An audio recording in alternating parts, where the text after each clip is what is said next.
جب اللہ کے نبی صلی اللہ تعالیٰ علیہ وسلم اس دنیا میں تشریف لانے سے پہلے لوگ لڑکیوں کو زندہ دفن کر دیتے تھے۔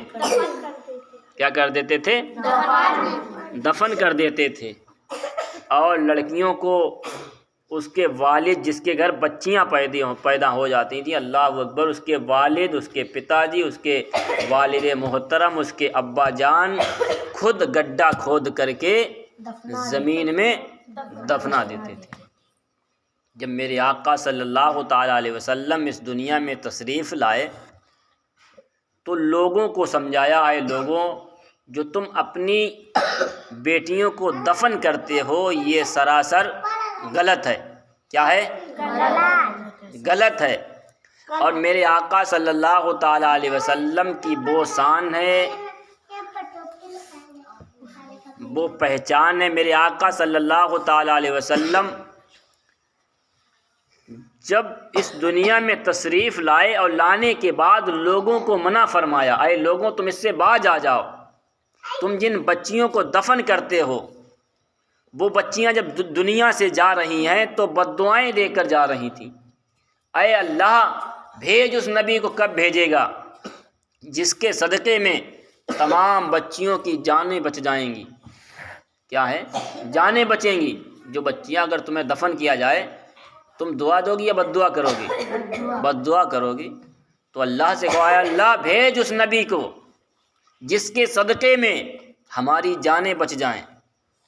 تو اللہ تبارک و تعالیٰ نے اپنے خاص محبوب کو، خاص پیغمبر کو، خاص رسول کو اس دنیا میں بھیجا، اور بھیجنے کے بعد لوگوں کو بتا دیا، اے لوگو، تم انہیں خدا نہ سمجھنا بلکہ یہ نبی ہیں۔ کون ہیں؟ نبی ہیں۔ یہ چلیں گے تمہاری طرح، یہ کھانا کھائیں گے تمہاری طرح، یہ پئیں گے تمہاری طرح، لیکن تم انہیں اپنی طرح نہ سمجھنا۔ کیا ہے؟ تم انہیں اپنی طرح نہ سمجھنا، بلکہ ان کا ظاہر کچھ ہوگا اور باطن کچھ ہوگا۔ ظاہر میں یہ ہیں اور باطن میں میں ہوں۔ کون ہے؟ اللہ ارشاد فرما رہا اپنے محبوب سے، قد جاءکم من اللہ نور و کتاب مبین، تحقیق کہ اللہ کی جانب سے ایک نور اور ایک روشن کتاب آئی ہے۔ نور سے مراد کون ہے معلوم ہے؟ ہمارے آقا صلی اللہ تعالیٰ علیہ وسلم۔ کون ہے؟ ہمارے آقا صلی اللہ تعالیٰ علیہ وسلم ہیں۔ اور کتاب سے مراد قرآن مجید ہے، جس کی ہم اور آپ روزانہ تلاوت کرتے ہیں، پڑھتے ہیں۔ اسے کیا کہتے ہیں؟ قرآن مجید۔ اللہ تبارک نے 4 کتابوں کو، مشہور کتابوں کو 4 نبیوں کو عطا فرمائی، اور دوسرے نبی آئے، وہ بھی کتاب لے کر آئے، کوئی صحیفے لے کے آیا، کوئی کتاب لے کے آیا، لیکن 4 خاص نبی ایسے ہیں جن کو اللہ تبارک و تعالیٰ نے خاص کتابیں عطا فرمائی ہیں، توریت، زبور، انجیل، قرآن۔ اور سب سے اچھی اور اعلیٰ کتاب قرآن مجید ہے۔ کیا ہے؟ قرآن مجید ہے۔ اگر کسی بیمار کو سورہ فاتحہ پڑھ کے اور پانی پہ دم کر کے الحمدللہ اسے پلا دی جائے تو اس کی بیماری دور ہو جائے گی۔ کیا ہو جائے گی؟ بیماری دور ہو جائے گی۔ اور اسی نبی کے ہم اور آپ ماننے والے ہیں، اسی نبی کا کلمہ پڑھنے والے ہیں، اسی نبی کے بتائے ہوئے راستے پر ہم اور آپ چلنے والے ہیں، اسی نبی کے دین پر چل رہے آج الحمدللہ ہم اور آپ۔ حضور کی بیٹی سیدہ فاطمہ رضی اللہ تعالی عنہما وہ حضور کی پیاری بیٹی ہیں جن کے چہرے کو یہ آسمان میں جو چاند دکھتا ہے اس نے بھی کبھی نہیں دیکھا۔ آسمان میں جو چاند نکلتا ہے ان کے چہرے کو اس نے بھی ایک نظر نہیں دیکھا۔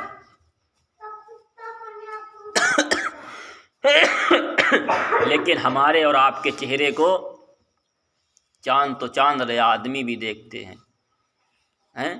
تو ہمیں اور آپ کو چاہیے، ہماری بہنوں کو، ہماری ماؤں کو، کہ وہ پردے کے دائرے میں رہا کریں، پہلی بات۔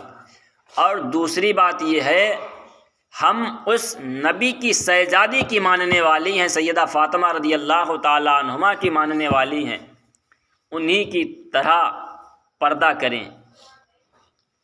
جب سیدہ فاطمہ رضی اللہ تعالیٰ عنہما جب رب کی بارگاہ میں نماز پڑھتی تھیں تو رات جب آپ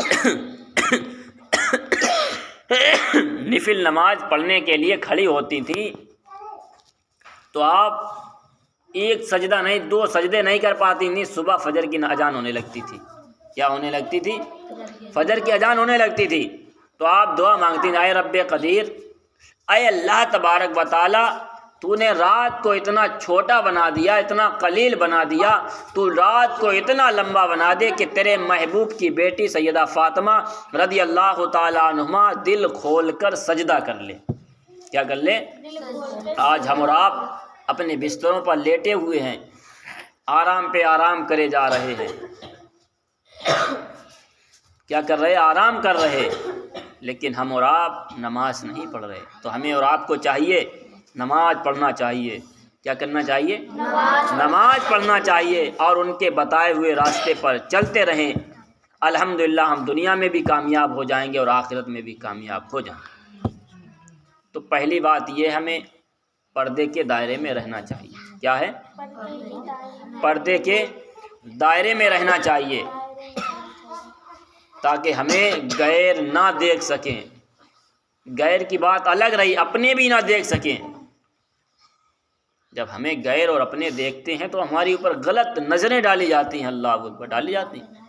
ہاں، تو ہمیں اور آپ کو اس سے بچنا چاہیے۔ اب بات رہی تھی سیدہ فاطمہ رضی اللہ تعالیٰ عنہا جو دعا کری تھی، اے رب قدیر، تو رات کو اتنا طویل کر دے کہ تیرے محبوب کی بیٹی فاطمہ دل کھول کر سجدہ کر لے، لیکن اللہ تبارک و تعالیٰ نے رات کو طویل نہیں فرمایا، اور اس کی سیدہ فاطمہ رضی اللہ تعالیٰ عنہما کی دعا حضرت امام حسین رضی اللہ تعالیٰ عنہ جب میدان کربلا میں پہنچتے ہیں، کہاں پہنچتے ہیں؟ میدان کربلا میں پہنچتے ہیں۔ جب لوگوں نے آپ کے اوپر تلوار چلائی تو میرے آقا امام حسین رضی اللہ تعالیٰ عنہ نے ایسا سجدہ کیا، ایسا سجدہ کیا، لوگوں نے دیکھا ہے امام حسین کا سر یعنی سجدے میں گیا ہے، لیکن اٹھتے ہوئے کسی نے سجدہ نہیں دیکھا، یعنی سر کسی نے نہیں دیکھا۔ یہ دعا قبول ہوئی کس کی؟ سیدہ فاطمہ رضی اللہ تعالیٰ عنہ۔ جب میدان محشر میں میرے آقا امام حسین اپنے سر کو اس وقت نہیں اٹھائیں گے، اللہ کہے گا سر اٹھاؤ، تو آقا امام حسین ارشاد فرمائیں گے، جب تک کہ میرے نانا جان کی ایک ایک امتی بخشا نہیں جائے گا تب تک کہ میں سر نہیں اٹھاؤں گا۔ اور میرے آقا امام حسین اپنے ماننے والوں کو، اپنے چاہنے والوں کو جب تک جنت میں نہیں پہنچا لیں گے تب تک آپ کا سر مبارک سجدے سے نہیں اٹھے گا۔